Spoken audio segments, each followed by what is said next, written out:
I will demonstrate now how to use the angle base, and this way will give you a better idea what type of usage you have. With a tool in your hand, you make sure you plug it in with the switch off.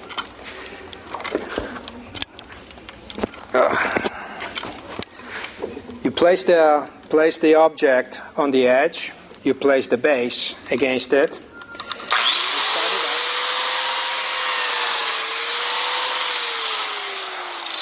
As you can see, there's a little slot being cut right there. Exactly the same will happen on the opposite side.